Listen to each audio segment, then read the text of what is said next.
Welcome to The Explainer. Today, we're digging into a skill that can honestly make or break just about anything: a career, a big idea, even a simple email. We're talking about the art of explanation. And our guide for this is a true master of the craft, BBC journalist Roz Atkins, who, as you'll see, learned it all the hard way. So, here's how we're going to break it down. We'll start with a problem that I think we all face, that feeling of not being heard. Then we'll end up with a really powerful system to make sure you are.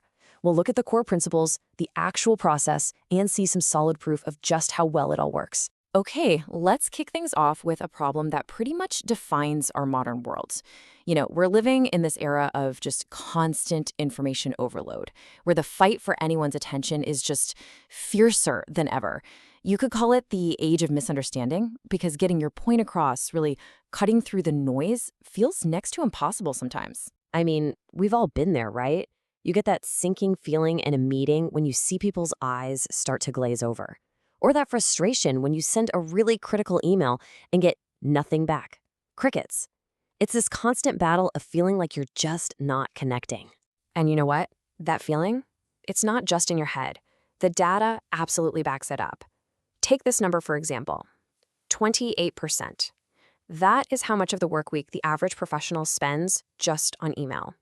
According to Roz Atkins, that means every single message we send is literally fighting for a tiny sliver of attention in a world that is completely saturated. The odds are really, truly stacked against us. So, if the odds are so stacked against us, how do we even begin to fight back? Well, our guide here is Roz Atkins, and his expertise, it didn't come from some natural-born talent. Nope, it was forged in the super painful and, I think, very relatable experience of failure. Let's go back in time. The year is 1998. A young Ross Atkins lands a job interview at The Independent, a newspaper he absolutely admired. This was it. This was his big shot, his chance to get a real foothold in the industry he loved. And he was totally prepared. I mean, he'd read countless articles, he'd listened to hours and hours of news radio. He walked into that meeting feeling like, okay, I've got this. I have everything I need to nail this. But then the moment came, and it just all fell apart. He had all this raw material in his head, but he couldn't shape it into anything. He couldn't articulate why he was there, what he wanted, or why they should even care. You could just feel the energy drain right out of the room. He summed up that moment so perfectly with this quote. It just highlights that devastating realization that just having the information is never enough. If you can't explain it clearly, you can't make an impact. Period. That awful feeling of a chance just slipping through his fingers, well, that's what set him on a mission to figure out what makes communication actually work. And after years of obsessing over it, he realized it all boils down to just a few core principles of clarity. At the very heart of his philosophy is this simple contrast. So often, we think we need to add more stuff to sound smart, right? More info, more complex words, more jargon. But he argues for the exact opposite.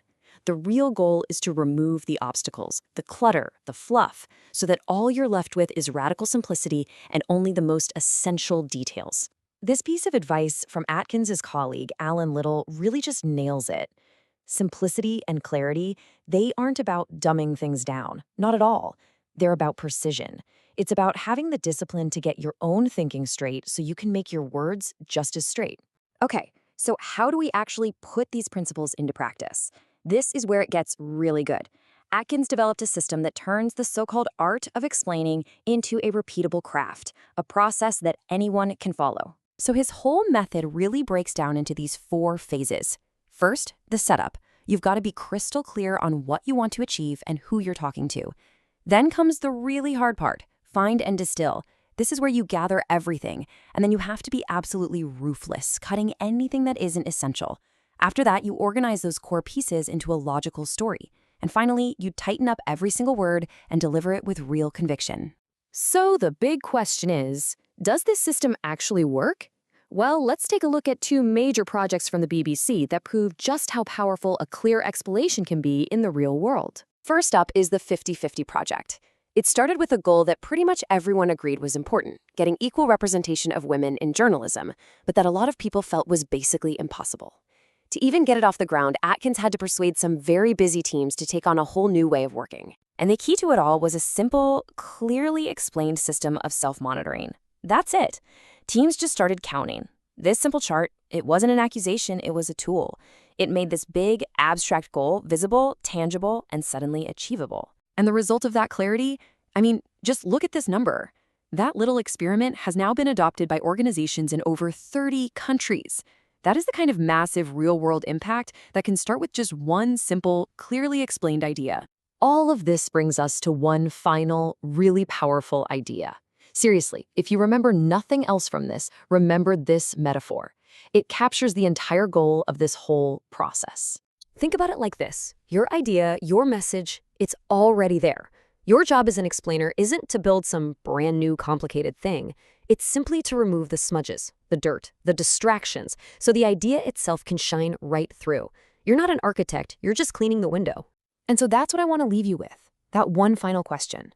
Whether it's a project at work, a pitch you're making, or even just how you explain your own ideas to your family, what is the one window you could clean?